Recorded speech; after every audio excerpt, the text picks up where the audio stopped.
नमस्कार साथियों, आपका स्वागत है हमारे चैनल कृष्णा एजुकेशन ग्रुप में। आज की वीडियो में हम बात करने वाले हैं top 15 MCQ monthly current affairs October के। चलते हैं आज के पहले प्रश्न की ओर। पहला प्रश्न है, 22 अक्टूबर 2025 को प्रधानमंत्री नरेंद्र मोदी ने दिवाली की शुभकामनाएं देने के लिए किस अमेरिकी राष्ट्रपति का धन्यवाद किया था? तो इसका उत्तर जो है ए सही हो जाता है।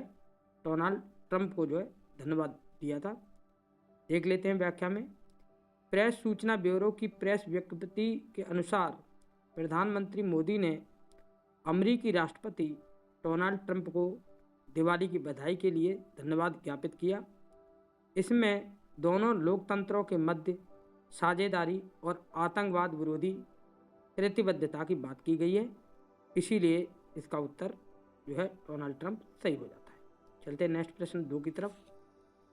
FAO की global forest resource assessment 2025 report के अनुसार कुल वन क्षेत्र की दृष्टि से भारत विश्व स्तर पर किस स्थान पर है? तो इसका ऑप्शन बी सही हो जाता है, 9वें स्थान पर है। देख लेते हैं व्याख्या में। FAO की GFRA रिपोर्ट जो है 2025 आई है, उसके अनुसार भारत कुल वन क्षेत्र के मामले में विश्व स्तर पर 10वें स्थान से 9वें स्थान पर उन्नत हुआ है। रिपोर्ट में कहा गया है कि भारत ने कुल वन क्षेत्र की दृष्टि से 9वां स्थान हासिल किया है। चलते हैं तीसरे प्रश्न की तरफ। 7 नैनोमीटर प्रोसेसर विकास परियोजना भारत के किस संस्थान के शक्ति प्रोजेक्ट के अंतर्गत चल रही है? तो इसका उत्तर बी सही हो जाता है, IIT कानपुर के द्वारा ये चली गई है। देख लेते हैं व्याख्या में। प्रेस सूचना ब्यूरो के अनुसार 7 नैनोमीटर प्रोसेसर परियोजना IIT मद्रास के शक्ति पहल के तहत विकसित की जा रही है। यह पहल भारत के सेमीकंडक्टर मिशन के अंतर्गत देश की तकनीकी स्वावलंबन को बढ़ाने के लिए चालू की गई है। चलते हैं नेक्स्ट प्रश्न की तरफ। CPR जागरूकता सप्ताह ये आपके 13 से लेके 17 अक्टूबर तक के बीच में मनाया जाता है के दौरान माई गवर्नमेंट पोर्टल पर डिजिटल प्रतिज्ञा लेने वाले नागरिकों की संख्या कितनी है? तो इसका उत्तर जो है बी सही हो जाता है। इसमें आप देखेंगे जो है 79,870 लोगों को यह शपथ लेने की संख्या मानी गई है। देख लेते हैं व्याख्या में। स्वास्थ्य मंत्रालय की प्रेस विज्ञप्ति के अनुसार CPR जागरूकता अभियान के तहत माई गवर्नमेंट पर 79,870 नागरिकों ने डिजिटल प्रतिज्ञा ली है। ये आंकड़े जो विज्ञप्ति में स्पष्ट किए गए। चलते हैं 5वें प्रश्न की तरफ। ऑपरेशन फायर ट्रेल के दौरान DRI ने कुल कितने पटाखों की खेप जब्त की है? दीपावली का जो महीना था अक्टूबर, और उसमें जो है पटाखों की खेप को लेके जो है प्रश्न बना है, तो ये जो है इसका ऑप्शन बी सही हो जाता है। 46,440 जो है खेप जो है जब्त की गई। प्रेस सूचना ब्यूरो की रिपोर्ट के अनुसार 20 अक्टूबर 2025 में ये बताया गया कि DRI ने ऑपरेशन फायर ट्रेल के तहत 46,640 अवैध चीनी पटाखों की खप जब्त की है। मतलब चीनी पटाखे जो आते हैं हमारे चीन जो बना के बेचती है, उनकी खेप को कहीं ना कहीं रोकने का प्रयास किया गया था। चलते हैं नेक्स्ट प्रश्न की तरफ। छठा प्रश्न आज का JMAX 25 ये जो है एक तरीके से एक्सरसाइज है जापान और इंडिया मैरीटाइम के बीच में किन 2 देशों की सेनाओं के बीच हुआ है? तो आपको बताना है। तो ये आपको जो है नाम से ही मालूम पड़ जा रहा है, भारत और जापान के बीच में हुआ है, तो इसका ऑप्शन ए सही हो जाता है। देख लेते हैं व्याख्या में। JMAX 25 में भारत नौसेना INS सहाद्री सहित और जापान की समुद्री आत्मरक्षा बल की युद्धपोतों ने भाग लिया। यह द्विपक्षीय समुद्री अभ्यास भारत जल्दी खास रणनीति साझेदारी के तहत आयोजित हो रहा है। चलते हैं नेक्स्ट प्रश्न की तरफ, 7 की तरफ। भारतीय नौसेना के युद्धपोत INS सहाद्री किस वर्ग का है? बताना है आपकी इसकी कौन सी क्लास है, उसके बारे में बताना है, उसी से प्रश्न बना है।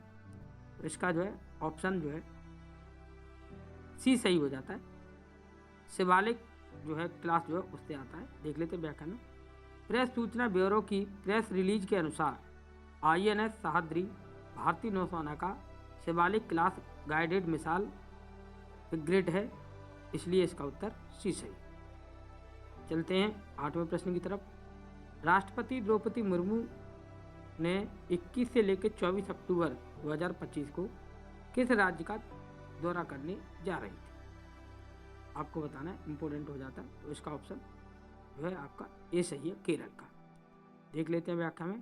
प्रेस सूचना ब्यूरो की प्रेस विज्ञप्ति के अनुसार राष्ट्रपति ने 21 से 24 अक्टूबर 2025 को केरल का दौरा करेंगी और विजिट कार्यक्रम में उल्लेख है वे श्रीराम रामला त्रिशूर आदि स्थानों पर जाएंगे। देख लेते हैं प्रश्न 9वां। राष्ट्रपति मुर्मू ने 22 अक्टूबर 2025 को किस प्रमुख मंदिर में दर्शन और आरती की थी? पुराना प्रश्न हो चुका है, देख लेते हैं इसको भी। तो इसका जो है डी ऑप्शन सही हो जाता है। सबरीमाला करके जो अयप्पा मंदिर है उसमें उन्होंने ये कार्य किया है, दर्शन और आरती का कार्य किया था। चलते हैं 10वें प्रश्न की तरफ। अक्टूबर 2025 में भारत और ऑस्ट्रेलिया के रक्षा मंत्रियों की पहली बैठक में किन क्षेत्रों में सहयोग समझौते हुए? तो इसका उत्तर जो है बी सही हो जाता है। समुद्री सुरक्षा, वायु ईंधन भराई एवं पनडुब्बी बचाव पे जो चर्चा हुई है। देख लेते हैं व्याख्या में। नई दिल्ली में आयोजित भारत ऑस्ट्रेलिया रक्षा मंत्रियों की वार्ता में समुद्री सुरक्षा, वायु ईंधन भराई तथा पनडुब्बी बचाव सहयोग के क्षेत्र में समझौते हुए। चलते हैं अगले प्रश्न की तरफ, 11वें की तरफ। ग्लोबल MPI 2025 रिपोर्ट के अनुसार विश्व की आबादी का कितना प्रतिशत बहुआयामी गरीबी रेखा से नीचे है? तो इसका जो है ऑप्शन बी सही हो जाता है। 18.3% जो है माना गया है। देख लेते हैं व्याख्या में। UNDP OPHI की ग्लोबल MPI रिपोर्ट 2025 के अनुसार लगभग 1.1 अरब लोग यानी विश्व की लगभग 18.3% आबादी बहुआयामी गरीबी में जीवन यापन कर रही है। चलते हैं 12वें प्रश्न की तरफ। ग्लोबल MPI 2025 रिपोर्ट में बहुआयामी गरीबी रेखा के नीचे रहने वाले लोगों में से बच्चों का कितना प्रतिशत है? बहुत इंपॉर्टेंट प्रश्न हो जाता है। तो इसका ऑप्शन बी सही है, 51% जो है बच्चों का है। चलते अगले प्रश्न की तरफ। MAMO1 इसको मोनोक्लोन एंटीबॉडी किस रोग के इलाज के लिए विकसित किया गया है? तो ये एक जो है एंटीबॉडी बना के तैयार किया गया है। तो ये किया गया है मलेरिया के लिए। इसका उत्तर बी सही हो जाता है। देख लेते हैं व्याख्या में। वैज्ञानिक शोध में बताया गया है MAMO1 नामक मोनोक्लोन एंटीबॉडी मलेरिया संक्रमण को रोकने के लिए विकसित की गई है। यह नया उपचार भारत के विशेष रूप से उपयोगी है। चलते हैं अगले प्रश्न की तरफ। MAMO1 एंटीबॉडी किस संस्था के शोधकर्ताओं द्वारा विकसित की गई? इसी से रिलेटिव प्रश्न है। तो इसका उत्तर जो है आपका बी सही हो जाता है। यूनिवर्सिटी ऑफ मैरीलैंड बाल्टीमोर, जिसे आप CBT कहते हैं, उसके द्वारा बनाई गई। चलते नेक्स्ट प्रश्न की तरफ। भारत का पहला स्वदेशी विमान वाहक पोत INS विक्रांत किस वर्ष में आधिकारिक रूप से कमीशन में गया था? तो ये जो है 2022 में गया है। तो इसका उत्तर डी सही हो जाता है। देख लेते हैं व्याख्या में। INS विक्रांत को 2 सितंबर 2022 को कोच्चि में आधिकारिक रूप से कमीशन गया था। यह जानकारी के अनुसार सही उत्तर वर्ष 2022। चलते अगले प्रश्न की तरफ। INS विक्रांत का निर्माण किस जहाज निर्माण यार्ड में किया गया? तो इसका उत्तर जो है सी सही होता है। कोचिन शिपयार्ड लिमिटेड द्वारा इसका जो है निर्माण किया गया था। भारत का पहला स्वदेशी एयरक्राफ्ट कैरियर जो माना जाता है, इसी को माना जाता है। चलते हैं नेक्स्ट प्रश्न। INS विक्रांत की विस्थापन क्षमता लगभग कितनी कठिन है, कितने टन है? तो जो है इसी से रिलेटिव कितने टन वजन ले जा सकता है, उससे रिलेटिव प्रश्न है। तो 45,000 टन की बात करते हैं। चलते आगे जो है प्रश्न 18। ग्रीन क्रैकर्स किस संगठन द्वारा विकसित किए गए हैं जिनका उद्देश्य पटाखों में से प्रदूषण कम करना है? तो ये जो है CSIR नीरी जो है संस्था है, उसके द्वारा लॉन्च किए गए। देख लेते हैं 19वां प्रश्न। 11 अक्टूबर 2025 को विश्व खाद्य दिवस पर प्रधानमंत्री ने किस मिशन की घोषणा की है, जिसके लिए 11,440 करोड़ रुपए का बजटीय आवंटन किया गया है? तो इसका उत्तर जो है आपका बी सही हो जाता है। आत्मनिर्भरता इन दालें मिशन जो है इस पे के लिए पैसा आवंटित किया गया बजट में। देख लेते हैं व्याख्या में। प्रेस विज्ञप्ति के अनुसार प्रधानमंत्री ने आत्मनिर्भरता इन प्लेसेज मतलब दालें मिशन की शुरुआत की गई, जिसके लिए 2025-26 से 2030-31 तक 11,440 करोड़ रुपए का बजट आवंटित किया गया है। चलते हैं 20वें प्रश्न की तरफ। जिमैक्स 2025 ने भारत जापान की किस साझेदारी को बल दिया है, जिसे दोनों देशों ने 2014 में स्थापित किया था? तो इसका उत्तर जो है बी सही हो जाता है। विशेष रणनीति और वैश्विक साझेदारी को समझौता किया। चलते 21वें प्रश्न की तरफ। अक्टूबर 2025 में भारत जर्मनी रणनीतिक साझेदारी की वर्षगांठ कितने वर्ष की हुई है? तो ये 25 वर्ष की हुई है, इसलिए ऑप्शन बी सही हो जाता है। देख लेते हैं व्याख्या में। वाणिज्य मंत्री की प्रेस रिलीज में बताया गया है कि 23 अक्टूबर 2025 को भारत जर्मनी रणनीतिक साझेदारी हुई है। देख लेते हैं 22वां प्रश्न। अक्टूबर 2025 में पीयूष गोयल किस लक्जमबर्ग के वरिष्ठ नेता से मिले? इंपॉर्टेंट प्रश्न हो जाता है, तो इसका उत्तर जो है आपका डी सही हो जाता है। जेवियर बेटेल जो उप प्रधानमंत्री और विदेश मंत्री हैं उनसे मिले हैं। देख लेते हैं व्याख्या में। पीयूष गोयल ने लक्जमबर्ग की यात्रा के दौरान उप प्रधानमंत्री व विदेश मंत्री जेवियर बेटेल से उच्च स्तरीय बैठक की। चलते 23वें प्रश्न की तरफ। भारत ने संयुक्त राज्य अमेरिका के लिए अंतर्राष्ट्रीय डाक सेवा को कब से फिर से शुरू किया करने की घोषणा की? ये जो है 15 अक्टूबर से हो जाएगा। ऑप्शन डी सही हो जाता है। देख लेते हैं व्याख्या में। पोस्टल विभाग ने 15 अक्टूबर 2025 से अमेरिका के लिए सभी अंतर्राष्ट्रीय डाक सेवाओं को फिर से शुरू करने की घोषणा की। चलते 24वें प्रश्न की तरफ। संयुक्त राज्य अमेरिका को भेजे जाने वाले डाक शिपमेंट्स पर कस्टम ड्यूटी की दर क्या है? तो ये जो है ऑप्शन बी से 50% करी गई है ये चीज़ें। देख लेते हैं व्याख्या में। अमेरिकी सीमा शुल्क एजेंसी के नियमों के तहत भारत से भेजे जाने वाले डाक शिपमेंट्स पर घोषित FOB मूल्य का 50% कस्टम ड्यूटी पर लगाया जाता है। देख लेते हैं 25वां प्रश्न। बांग्लादेश सरकार के सलाहकार ने कहा कि शेख हसीना के कार्यकाल में भारत के साथ कितने द्विपक्षीय समझौते रद्द किए गए थे? तो इसमें एक जो हुआ था उससे ये प्रश्न बना है। चलते 26वें प्रश्न की तरफ। विश्व पर्यटन दिवस 2025 की थीम क्या है? इंपॉर्टेंट प्रश्न हो जाता है। तो इसकी थीम है पर्यटन और सतत परिवर्तन, इसलिए ऑप्शन बी सही हो जाता है। देख लेते व्याख्या में। जीके टुडे की रिपोर्ट के अनुसार विश्व पर्यटन दिवस 2025 की theme tourism and sustainable transformation है, जिसे हिंदी में पर्यटन और सतत परिवर्तन कहा जाता है। चलते हैं 27वें प्रश्न की तरफ। विश्व पर्यटन दिवस पहली बार किस वर्ष मनाया गया था? तो ये जो है 1980 में मनाया जाता है, तो ऑप्शन बी सही हो जाता है। देख लेते हैं व्याख्या में। विश्व पर्यटन दिवस पहली बार 1980 में मनाया गया था। इस तथ्य की पुष्टि जीके टुडे की रिपोर्ट में की गई है। देखते हैं 28वां प्रश्न। विश्व पर्यटन दिवस की स्थापना किस संगठन ने की थी?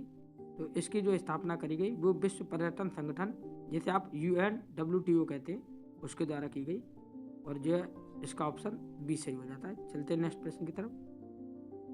र्यूटर्स की रिपोर्ट के अनुसार भारत अमेरिका व्यापार समझौते के तहत अमेरिकी आयात शुल्क कितने प्रतिशत करने की बात कही है? तो जो है 15 से 16% हो जाएगा, ये बात करी गई है, तो इसका ऑप्शन बी सही हो जाता है। देख लेते हैं व्याख्या में। र्यूटर्स की रिपोर्ट के अनुसार 22 अक्टूबर 2025 में बताया गया है कि भारत अमेरिका के बीच लंबित व्यापार समझौते में अमेरिका भारतीय निर्यात पर शुल्क को वर्तमान 50% घटाकर लगभग 15 से 16 करने की बात चल रही है। चलते हैं 30वें प्रश्न की तरफ। प्रधानमंत्री ने अमेरिका को क्या आश्वासन दिया है कि वह सीमित करेंगे? तो ये इसको लेकर जो प्रश्न बना है ये रूसी तेल की खरीदारी को सीमित करेंगे, इस बात का आश्वासन दिया है। इसी रिपोर्ट में रूटर्स की में ये बात कही गई। देख लेते हैं 31वां प्रश्न। 2025 में आयोजित किए जा रहे यूएन क्लाइमेट चेंज सम्मेलन, जिसे आप COP13 में जलवायु अनुकूलन के लिए कितना वित्त जुटाने का लक्ष्य रखा गया है? कितना पैसा रखा गया है इसके लिए? तो इसका ऑप्शन बी सही हो जाता है, 1.3 ट्रिलियन डॉलर जो रखा गया। हिंदुस्तान टाइम्स की रिपोर्ट्स के अनुसार COP13 में जलवायु अनुकूलन के लिए 1.3 ट्रिलियन जुटाने का रोड मैप प्रमुख मुद्दा होगा। देख लेते हैं 32वां प्रश्न। COP30 सम्मेलन 2025 कहाँ आयोजित किया जा रहा है? इंपॉर्टेंट प्रश्न है। तो ये जो है आपका बेलम, ब्राजील में जो आयोजित किया जाएगा। चलते हैं नेक्स्ट प्रश्न की तरफ। 33 में UNFCCC के महासचिव सिमोन स्टील ने कहा है कि जलवायु वित्त क्या नहीं है? तो एक दान नहीं है, चैरिटी नहीं है, इस बात को किसने कहा? महासचिव सिमोन स्टील ने कहा है। चलते आगे प्रश्न की तरफ।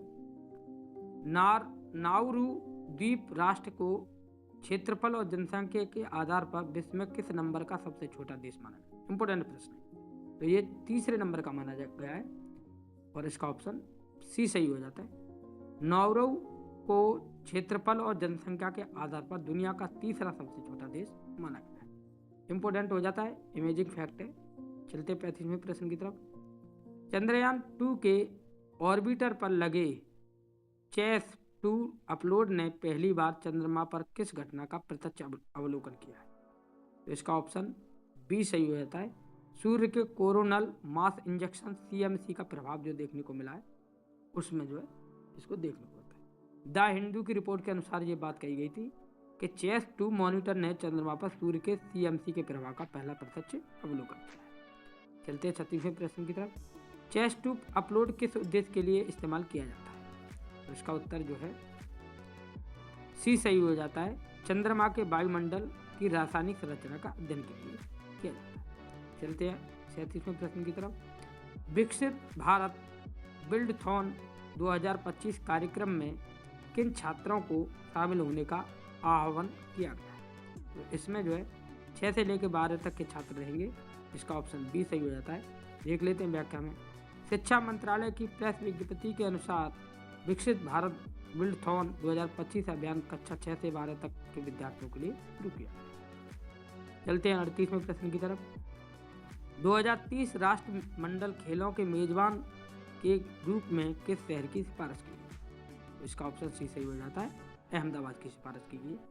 प्रेस रिपोर्ट के अनुसार राष्ट्रमंडल खेल के कार्यकारी बोर्ड ने अहमदाबाद को 2030 खेलों का प्रस्तावित मेजबान शहर नामित करने की घोषणा की। चलते हैं 39वें प्रश्न की तरफ। ऑस्ट्रेलिया ने किस भारतीय निर्यात उत्पाद के आयात की पहली बार अनुमति दी? तो इसका उत्तर जो है ए सही हो जाता है, बिना छिलके वाले झींगे की जो अनुमति दी गई है। देख लेते हैं व्याख्या में। तेलुगु देशम पार्टी के नेता नारा लोकेश ने बताया कि ऑस्ट्रेलिया ने पहली बार बिना छिलके के झींगों के भारतीय आयात को मंजूरी दी है। यह आंध्र प्रदेश के समुद्री खाद्य निर्यातकों को सबसे बड़ी राहत है। चलते हैं 40वें प्रश्न की तरफ। भारतीय समुद्री खाद्य निर्यातक में आंध्र प्रदेश का योगदान लगभग कितना परसेंट है? तो इसका ऑप्शन सी सही हो जाता है, 33% है। देख लेते हैं व्याख्या में। समाचार पत्रों के अनुसार आंध्र प्रदेश देश के झींगा निर्यात का लगभग 33% हिस्सा प्रदान करता है। चलते 41वें प्रश्न की तरफ। भारत की कुल झींगा निर्यात में से लगभग कितना हिस्सा अमेरिका को जाता है? तो ये जो है 90% से अधिक जो हिस्सा अमेरिका को जाता है। चलते हैं 42वें प्रश्न की तरफ। MOES द्वारा चलाए जा रहे SCDPM 5.0 अभियान में अब तक कितने प्रभावी क्लीननेस ड्राइव आयोजित किए गए? क्लीननेस ड्राइव की बात करी गई है, तो इसमें जो ऑप्शन सी सही हो जाता है, 54 वो किए गए। देख लेते हैं व्याख्या में। पृथ्वी विज्ञान मंत्रालय ने बताया कि SCDPM 5.0 के अंतर्गत 54 प्रभावी सफाई अभियान चलाए गए। चलते हैं 43वें प्रश्न की तरफ। SCDPM 5.0 अभियान के दौरान MOES ने कितनी पुरानी फाइलें समाप्त की हैं? तो इसका ऑप्शन सी सही हो जाता है, 192 फाइलों को समाप्त किया गया है। देख लेते हैं व्याख्या में। रिपोर्ट में उल्लेख है कि MOES ने 500 से अधिक फाइलों की समीक्षा कर 192 फाइल समाप्त की है। चलते 44वें प्रश्न की तरफ। दुनिया में वन्य जीव संरक्षण और पर्यटन को बढ़ावा देने के लिए 2025 में कौन सा दिवसीय आयोजन पर्यटन और सतत परिवर्तन की थीम के तहत किया गया है? तो इसका उत्तर जो है आपका सी सही हो जाता है, विश्व पर्यटन दिवस। देख लेते हैं व्याख्या में। विश्व पर्यटन दिवस 2025 की थीम पर्यटन और सतत परिवर्तन है। यह आयोजन पर्यटन के सतत विकास पर केंद्रित है। चलते 45वें प्रश्न की तरफ। विकास कार्यों में नवाचार को बढ़ावा देने वाले विकसित भारत बिल्थॉन 2025 अभियान में राष्ट्रीय स्तर पर कितने छात्रों की भागीदारी होगी? तो इसमें जो है कक्षा 6 से 12 के छात्र तक को भागीदारी। चलते हैं 46वें प्रश्न की तरफ। 2030 राष्ट्रमंडल खेलों के लिए प्रस्तावित मेजबान शहर के रूप में भारत में कौन सा शहर समझाया गया है? तो ये अहमदाबाद को चुना गया है। चलते हैं 47वें प्रश्न की तरफ। ऑस्ट्रेलिया ने 2025 में पहली बार भारत के किस उत्पाद को आयात पर रोक लगा दी है? तो बिना छिलके वाले झींगे पर रोक लगाई है। चलते हैं 48वें प्रश्न की तरफ। भारतीय समुद्री खाद्य निर्यातक में आंध्र प्रदेश का कितना जो है वो कितना परसेंटेज है? तो 33%। इस बात को भी ध्यान रखना। देख लेते हैं 49वां प्रश्न। भारतीय झींगा निर्यात का लगभग कितना हिस्सा अमेरिका को जाता है? तो 90% से अधिक जाता है। देख लेते हैं 50वां प्रश्न। भूमि विज्ञान मंत्रालय ने CDMD 5.0 की कितनी फाइलों को ड्राइव संचालित किया है? तो 54 ड्राइव 152 फाइलों को संचालित किया। हमारी करंट अफेयर्स की वीडियो आपको अच्छी लगी है तो हमारे चैनल को लाइक और सब्सक्राइब जरूर करें। Thank you very much.